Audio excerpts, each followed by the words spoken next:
How's it going, everybody? Raz Gets Random. Today, on the Razman's Reality.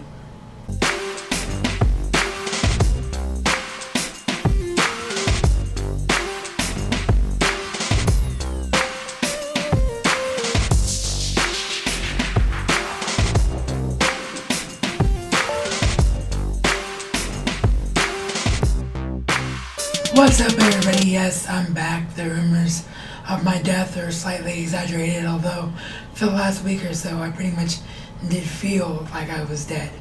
That's why you haven't seen me in a week's time since last Saturday. So I guess technically that's more than a week. That's 8 or 9 days. But yeah, my sinuses were like, so yeah. So what we're going to do is Tuesday, Netflix Pay of the Week, because we've been needing to bring that back forever. Wednesday, of course, recommends, like it's going to be every Wednesday. Thursday, I'm going to hopefully have the commentary listened to for Dawn of the Planet of the Apes, so I can finally get that review done. And then Friday, of course, is Top 5 Fridays. What we're going to do with that this week is we're going to do last week's Top 5 Fridays, which was directors that I missed on Friday, and then we're actually going to do this week's Top 5 Fridays, which I don't know what it is yet because I've been so sick that I haven't been able to check out James and Ian's video to find out what next week is yet. So, but we're going to do that on Saturday, and then by next Friday we'll be all caught up.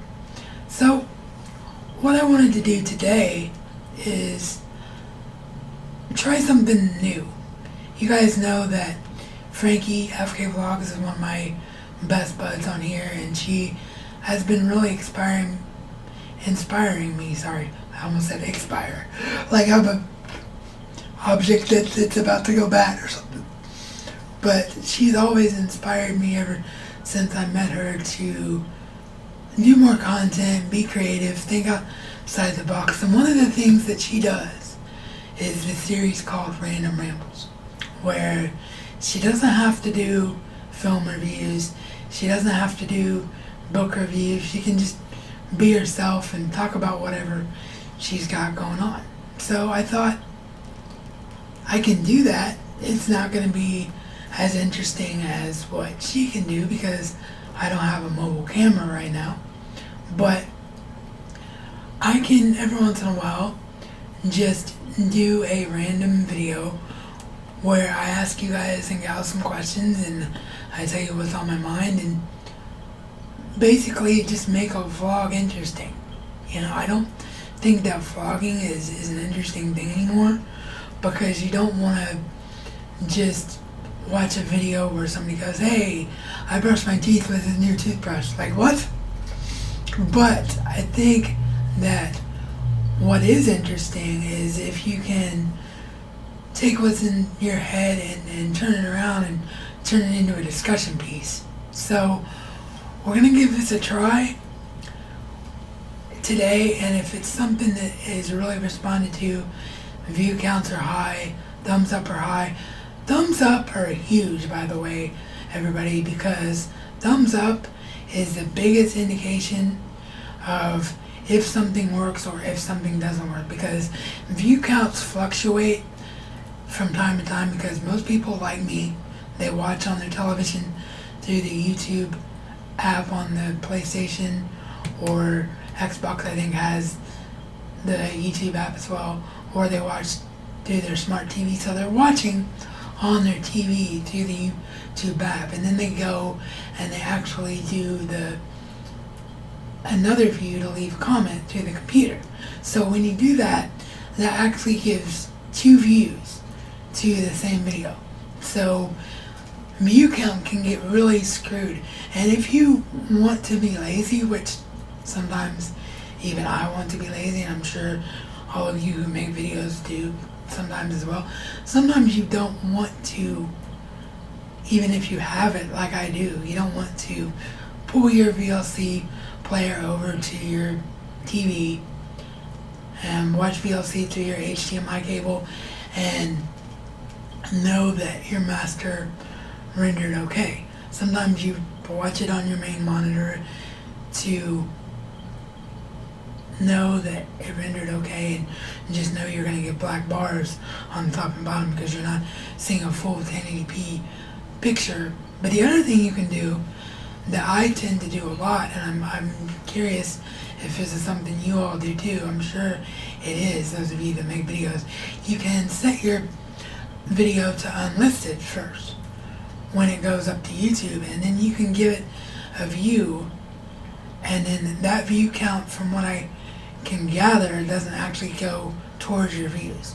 So you can actually watch it on YouTube through the YouTube app the same way you would watch, as the tray slides there, sorry, the same way you would watch another YouTuber's video and say, okay, this worked out great, this it's fine, now we can add the annotations and we're good to go.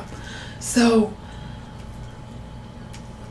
that is one thing I do quite a bit. So knowing from that and knowing what I just said, view counts can get really screwed from time to time in terms of whether or not somebody's actually watching a video from beginning to end.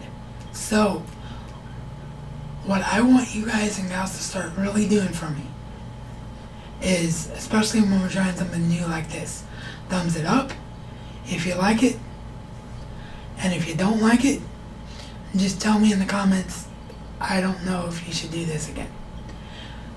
But the more thumbs up I get, sorry, it's hard to see my thumb with the way my hands are with CP, but so I'll have to do like a sideways thumb, but you guys know what I mean. The more thumbs up I get, the better off I'm going to be in terms of knowing whether something works or not. So one thing you're gonna hopefully notice right away, if I've done my job right, is that visually we should look 100% better. How did I pull this off?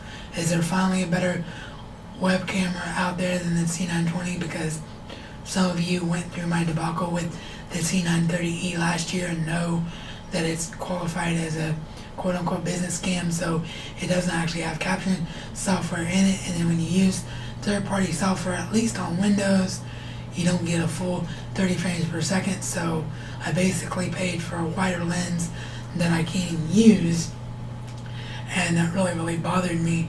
Apparently it's not an issue on Mac. Apparently when you use it on Mac, it runs 30 frames per second through any capturing software, editor, whatever, without a problem. But on Windows it's a problem, which is not cool, really, because not everybody has Mac for various reasons. Not everybody has Mac. So I'm still really mad about that, and I would put that camera up on eBay if I had the means to physically be able to ship something quickly to eBay and make some money back with it, because that camera is just an expensive, really expensive paperweight right now.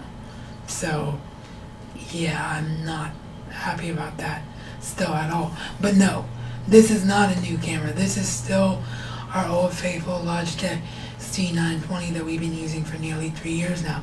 So how the heck does the image quality, I hope anyway, look so much better? Well, it's because I've had a brainstorm go off in my head the other day when I was doing a favor for a friend who needed a private video, and one of the things that she needed me to put in the video required major color correction because of the software that was used to upload it from. It was something captured from the TV on a network and brought to the computer. So that's why it's a private video, because I don't want any copyright issues or anything like that on my channel, and it's just basically for her and her family anyway. But anyway, because the colors in that software program were so washed out, I was like, you know what, I finally have a computer now that will render anything I do in a video fully well as compared to where I was before for like the last 6 years of a computer, barely doing 720p and taking hours to do it. I can do full 1080p. I render with ease and simplicity now. So I know that I can do color correction in Vegas. It's just a matter of learning how to do it. And so I sat down and I learned how to do it, and I was really, really mad at almost, because I could have even taken the time to do it on the old system, and if I'd have known it was this easy, to be honest, because it only took about 2 minutes to do. It's literally just one thing in Sony Vegas Pro, and then you take one line up and one line down, and that's how you get better color in your videos. So hopefully, the biggest drawback of this camera has always been that as good as it is and as negligible as it is with the kind of lighting that I try to come up with, the color just isn't 100% like it would be if you were in a room staring at an object. So hopefully that is something that's been fixed. Now, just for compare and contrast purposes, at the very end of this video, I will put the video at the end of the timeline without color correction, and in the video without color correction, just so you can see from the exact same video in the exact same position the difference. So tell me if color correction makes a difference. If you all don't see a difference, I won't take the extra 2 or 3 minutes and the extra 2 or 3 minutes that might be added to render time to do it. But I think there's a huge difference in it when I use it. So you let me know if you agree. So that's the first thing. Second thing that was on my mind today is, do you guys and gals ever wonder if you're OCD?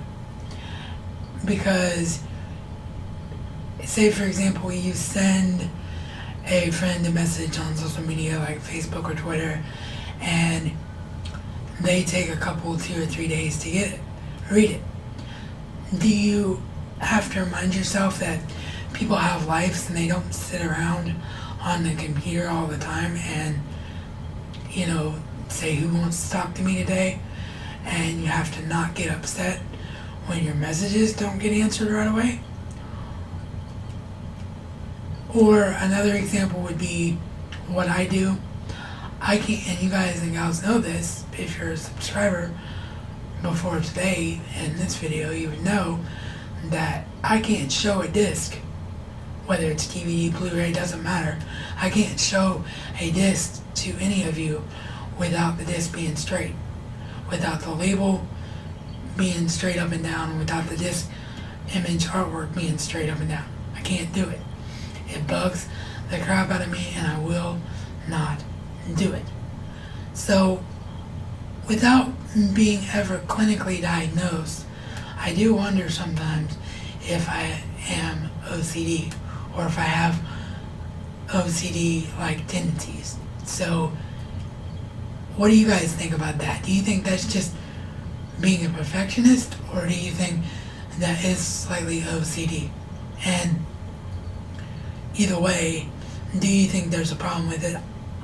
I don't think there's a problem with it as long as you don't take it to the extreme of, oh, I see somebody that I think is cute, and so I'm going to stalk them, or I want somebody to buy me something, so I'm going to harass them about buying me something.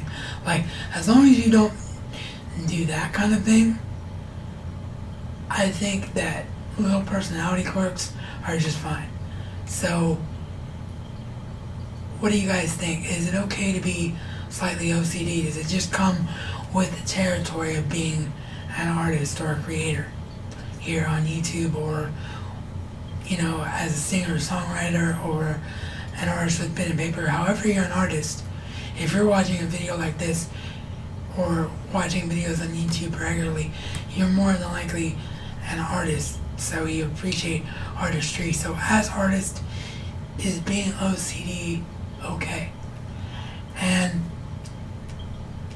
lastly, what I wanted to ask you guys about and gals is just some other ideas that I had for the channel. Most of you know that we're in between paying gigs at the moment, so it's really hard to have new material to review. So we've been using Netflix Pick of the Week, using the Recommend series to give us more material of films and TV to review. But one of the other ideas that I was thinking about was what I've watched. I've never done what I've watched before because I review everything I watched. And I just felt like if I'm going to do a review for every single thing I ever watch in some way, shape, or form, even TV shows, which reminds me of another question that'll be next up on my mind, but even TV shows, I'm going to eventually talk about them and review them in some way, shape, or form. So if I'm going to review everything that I'm into, then there's really no point in doing a what I've watched video. But at the same time, I feel like sometimes I'm the only member of the film and television community on YouTube who doesn't do what I've watched videos. So is what I've watched videos something you all want to see? If it is, I'll do it. The other idea was adding book reviews.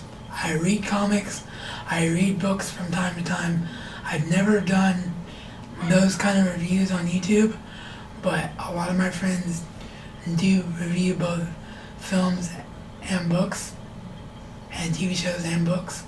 So it's something I've been considering. So if it's something that you think might interest you for the Raz Gets Reality, let me know that as well. This is all stuff I asked in a Facebook survey until I realized, hey, not everybody is a Facebook person. So I just wanted to put this in a video, and that basically created this idea for let's do this Raz Gets Random thing.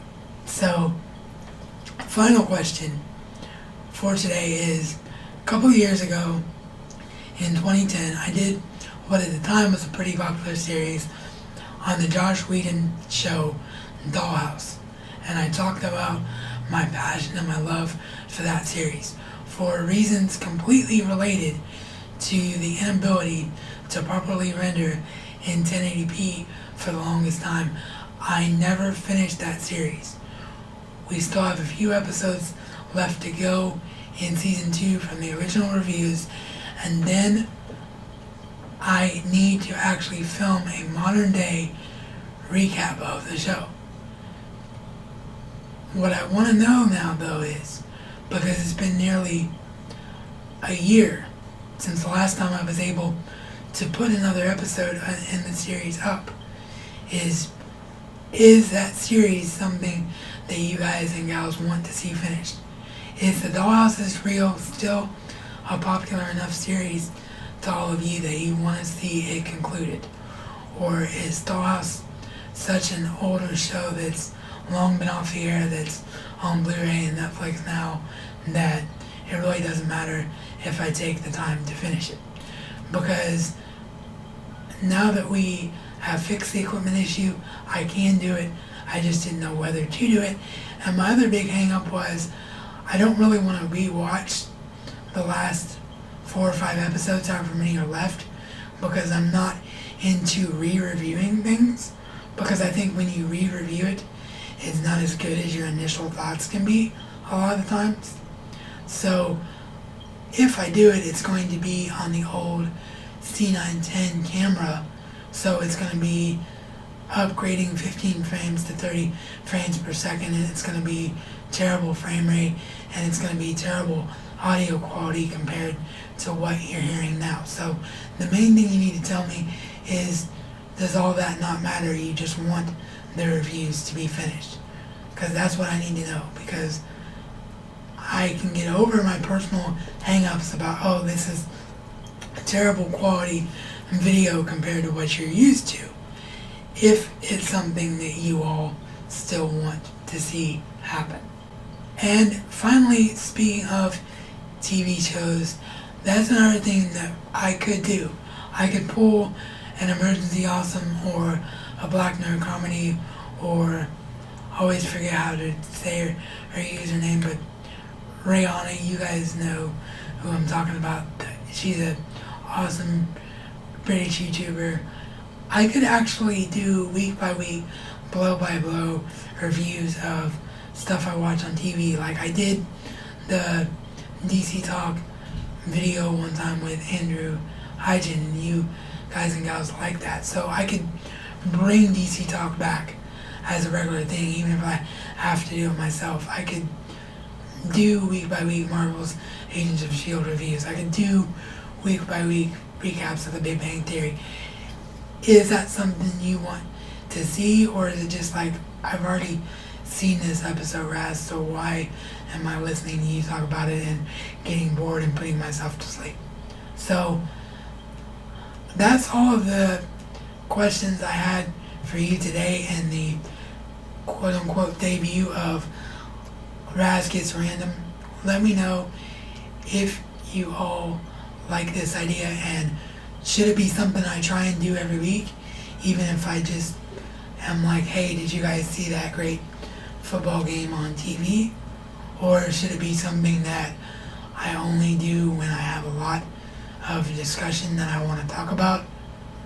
Or should it just be like something that was a one-shot deal here today because you did? Please subscribe if you're new here and you like what you saw here today. Please really start thumbing up the videos so I know what works and what doesn't work. I really appreciate those in terms of analytics. And thank you to my Patreon supporter, India Maiden. Your support is greatly appreciated. You'll notice that I didn't put the video made possible by Patreon tag in the beginning because I've only got the one supporter right now, so I think most of you are just in the position where you can't donate. So I guess if I had one other question is, are you planning on being a Patreon if and when you have the financial means to do so, or should I just put Patreon on the back burner right now because it's not something you guys can do for me? Because I'm not gonna have you all, I'm not gonna ask you all, to do it if it's not something that you financially can do. Because it was just, the idea behind it was just all about getting stuff to put right back here in the show to have content wise. So, but anyway, thank you to Indian Maiden though. You still rock, and the videos are still going up on Patreon. I'm just not sure if I'm going to continue the campaign or not going forward yet. And as always, this is Reality According... Oh, almost forgot, didn't I? So yeah, here it is, right now. This is the uncolor corrected footage for the very end of the video. Tell me if there's a difference, and as always, this is Reality According to the Razman, and Razman style is not just a catchphrase, but a way of life.